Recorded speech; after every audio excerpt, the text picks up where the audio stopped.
ప్రియమైన దేవుని బిడ్డలారా, యేసయ్య నామములో హృదయ అంతరంగం నుంచి మీకు వందనాలండి.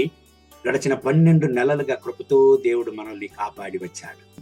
ఎన్నో శత్రువు యొక్క పోరాటాలు, ఎన్నో శత్రువు యొక్క తంత్రాలు మనకు విరోధంగా వచ్చినా దేవుడు మాత్రం మనల్ని చేయవదలక మనల్ని కాచి కాపాడి ఈ రోజు వరకు కృపతో నడిపాడు.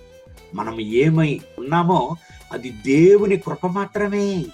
మన జీవితంలో సకల ఘనతకు, స్తుతికి, స్తోత్రములకు పాత్రుడైన దేవుడు మన ప్రభు అయిన దేవుడు మాత్రమే.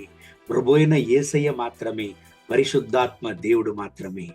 ఈ సమయంలో కూడా కీర్తనలు 105 6వ వాక్యాన్ని చదువుకొని ఈ సంవత్సరం మన జీవితంలో ఆయన చేసిన ప్రతి ఒక్క మేళ్ల కొరకు స్తోత్రం చెల్లించి ఆయన నామాన్ని స్తుతిద్దామండి. ఆయన చేసిన సూచక క్రియలను, ఆయన నోటి తీర్పులను జ్ఞాపకము చేసుకొనుడి.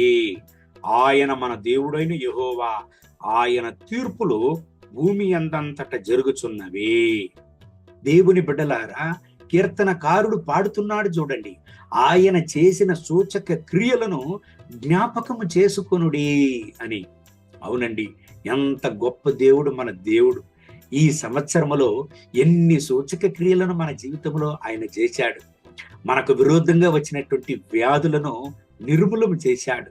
మనకు విరోధంగా వచ్చినటువంటి శత్రు కుతంత్రాలను, మనకు విరోధంగా వచ్చేటువంటి శత్రు పోరాటాలను, మనకు విరోధంగా వచ్చినటువంటి నింద, అవమానం, సకల పిశాచి క్రియలను నిర్మూలించి ఆయన ఆశీర్వాదాలను మనకిచ్చాడు. ఆయన కృపను మనకిచ్చాడు. ఆయన దయను మన జీవితంలో చూపించాడు, ఆశీర్వదించాడు, హెచ్చించాడనే చెప్పాలి. ఎందుకండి, ఆయన మనతో కూడా ఉండి ఆయన సూచక క్రియలను చేశాడు కాబట్టి ఈనాటికి మనం ప్రాణముతో ఉంటున్నాము. ఈ సమయంలో మనం ఏమిగా ఉంటున్నామో అది దేవుని కృప మాత్రమే. ప్రియమైన దేవుని బిడ్డలారా, మీ జీవితంలో ఏ పరిస్థితిలో మీరు ఉంటున్నారు? దుఃఖంతో ఉంటున్నారా? వేదనతో ఉంటున్నారా? భయపడకండి. దేవుని నామాన్ని స్తుతించండి, దేవుని నామాన్ని స్తోత్రించండి. ఎందుకండి, ఆయన లేకుంటే మన జీవితమే లేదు.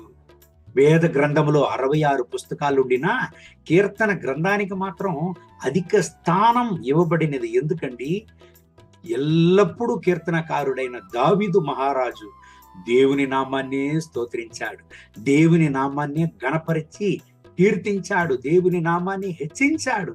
ఆయన చేసిన ఒక్కొక్క సూచక క్రియలకు దేవుని నామాన్ని పొగడి పాడాడండి. అందుకే దేవుని నామాన్ని మహిమపరిచారు. అందుకే వేద గ్రంథంలో కీర్తన గ్రంథానికి అంత స్థానం ఇవ్వబడినది.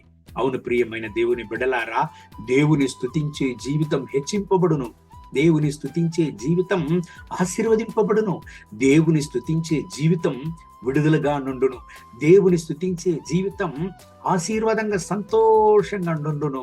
దేవుని స్తుతించడం అనేది సాధారణమైన విషయం కాదు. అది పరలోకపు యొక్క ఆశీర్వాదం, అది పరలోకపు యొక్క క్రియ. పరలోకములో ఎల్లప్పుడూ దేవదూతలు దేవుని హల్లెలూయా అని స్తుతించి మహిమపరుస్తూ ఉన్నారంట. దేవుని బిడ్డలారా, దేవుని నామాన్ని స్తుతించండి. 2024వ సంవత్సరం కొరకు దేవుని నామాన్ని హెచ్చించండి, మహిమపరచండి, ఘనపరచండి.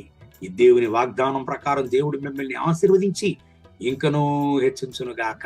కళ్ళు మూసి ప్రార్థన చేద్దామా? మహోన్నతమైన ప్రభువా, ఈ సమయంలో నాతో కూడా చేరి ప్రార్థన చేసి నా ప్రియమైన సహోదర సహోదరుల కొరకు ప్రార్థన చేస్తున్నాను. వీళ్ళను ఆశీర్వదించండి.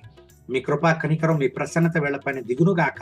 నైనా ఈ సంవత్సరం అంతా వీళ్ళ జీవితంలో చేసిన అద్భుతాలను బట్టి వందనాలు, సూచక క్రియలను బట్టి వందనాలు. నా రాజా, ఎన్ని శత్రువు యొక్క పోరాటాలు, ఎన్ని శత్రువు యొక్క తంత్రాలు వీళ్ళ జీవితంలో వచ్చినా మీరు మాత్రం వీళ్ళను చేయవదలేదు. నా దేవా, ఈ బిడ్డలను ఆశీర్వదించండి, మీ రక్త కోటలో దాచుకోండి. మీ కృపా ప్రసన్నత వీళ్ళ జీవితంలో ఇంకా బయల్పడనని రాజా.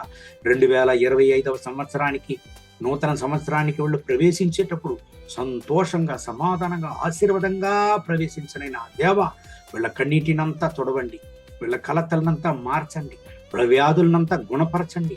మీ కృపా ప్రసన్నత అపరిమితంగా వీళ్ళపైన దిగివచ్చును గాక.